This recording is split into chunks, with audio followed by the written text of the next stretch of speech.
Amerika Serikat tingkatkan fokus di Indo-Pasifik.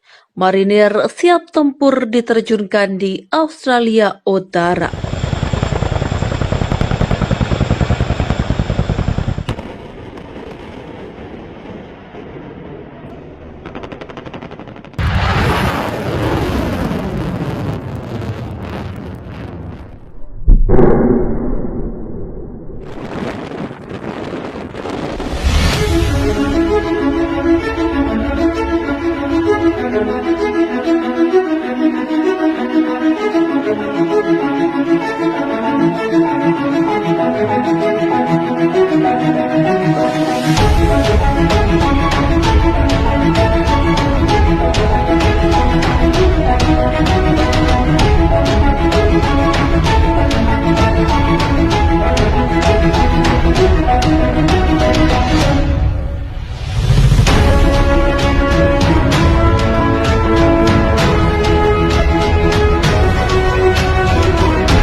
Sejak seminggu terakhir, prajurit marinir Amerika Serikat berlatih di sebuah pulau di sebelah utara Darwin, Australia. Mereka mengantisipasi pengepungan dan evakuasi kedutaan besar AS jika terjadi konflik. Latihan bernama Darandara ini diikuti prajurit-prajurit marinir untuk meningkatkan kemampuan mereka dalam mengamankan dan mengevakuasi aset AS di negara asing. Latihan ini diadakan setiap tahun di lokasi terpencil di wilayah Northern Territory sebagai bagian dari penempatan marinir AS selama 6 bulan di wilayah itu. Meski latihan di Pulau Bathurst Tewis hanyalah skenario rekaan, menurut Sersan Robert Robinson, marinir kemungkinan akan dikerahkan dalam operasi nyata yang serupa sepanjang karir mereka. Saya pikir kami mungkin melakukan latihan evakuasi non-kombatan setahun sekali, kata Sersan Robinson kepada ABC News. Kami selalu siap diterjunkan. Kami tidak pernah tahu kapan itu akan terjadi. Jadi kami harus siap. Para marinir ini dilatih hampir 24 jam sehari selama seminggu dalam cuaca terik siang hari dan lembab pada malam hari. Dalam latihan ini digambarkan gerbang kedutaan besar ASTW dikepung pengunjuk rasa. Mereka berbagi peran, ada yang menjadi pengunjuk rasa dan yang lainnya menjadi penjaga kedubes, penembak senapan mesin, petugas medis dan bahkan perwakilan resmi dari kedutaan besar AS di Canberra ikut serta dalam pelatihan tersebut. Setelah 1 minggu berlalu, skenario yang dihadirkan bagi prajurit marinir yang rata-rata berusia 21 tahun menjadi lebih rumit. Dari penanganan demo di kedubes, mereka kemudian dilatih menghadapi aksi bom bunuh diri dan peristiwa yang menimbulkan korban massal. Dalam latihan bahkan dihadirkan paket mencurigakan dan tindakan penyusupan kedubes. Setiap malam saat marinir beristirahat sejenak, komandan mereka sudah sibuk menyiapkan tantangan baru yang akan mereka hadapi. Kami mulai dari yang sangat kecil, kemudian mengembangkannya hingga ke skenario terburuk. Kami membunuh pimpinan mereka atau memutuskan komunikasinya. Kemudian mereka harus menghadapi situasi ini. Sersan Robinson mengatakan ujian utama bagi para marinir muda di lapangan adalah memastikan mereka tetap tenang. Kami sengaja mendesak dan menekan mereka dengan tujuan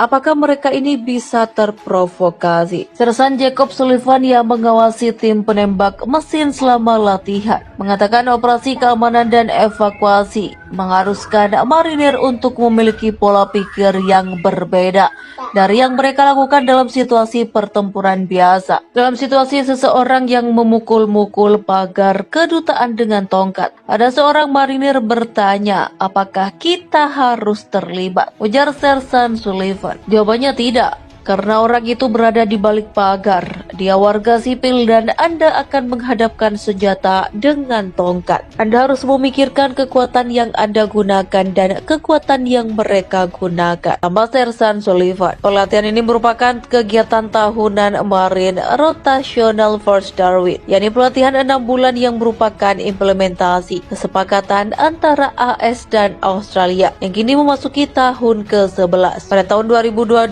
prajurit marinir yang ambil bagian adalah kelompok kelompok yang paling cakep dan paling siap tempur yang pernah dikerahkan. Resimen marinir kelima yang membentuk MRFD sudah menjadi resimen tetap, sehingga kami dapat terlibat dalam misi ini karena sudah kredibel dalam pertempuran, kata Sersan Robinson. Kami siap untuk terus berlatih di sini bersama Australia dan mitra lainnya di kawasan ini. Kami juga siap untuk menanggapi krisis dimanapun di kawasan Pasifik. Ketika ketegangan di kawasan Indo-Pasifik terus memanas, peningkatan marinir yang sekarang berbasis di Australia Utara adalah perubahan yang halus namun signifikan. Hal itu dikemukakan oleh Dr. John Coyne dari Institut Kebijakan Strategis Australia, yang menyebut peningkatan kehadiran AS ini menandakan pentingnya kawasan strategis bagi kedua negara. Ada bukti yang jelas bahwa pemerintah AS akan berinvestasi lebih besar dalam memastikan bahwa rantai pasokan dan fasilitas logistik pertahanan hadir di Australia Utara dan siap mendukung berbagai kemungkinan di Pasifik. Sekitar 2.000 marinir berbasis di wilayah Top End atau semenanjung paling utara benua Australia, sebagian besar dari rotasi 2022. Sebagai perbandingan, hanya 200 marinir yang dikerahkan pada tahun 2012. Dr. Coyne memperkirakan jumlah tersebut akan terus meningkat. Penempatan mereka di Darwin dan Australia Utara memberikan akses kedekatan dengan kawasan, menyediakan kapasitas bagi AS untuk menjalankan operasi. Tapi Dr. Coyne mengatakan dia yakin AS akan berhenti membangun pangkalan militer formal permanen di Australia Utara. Akan ada peningkatan kunjungan kapal dan peningkatan kunjungan pasukan di tahun-tahun mendatang.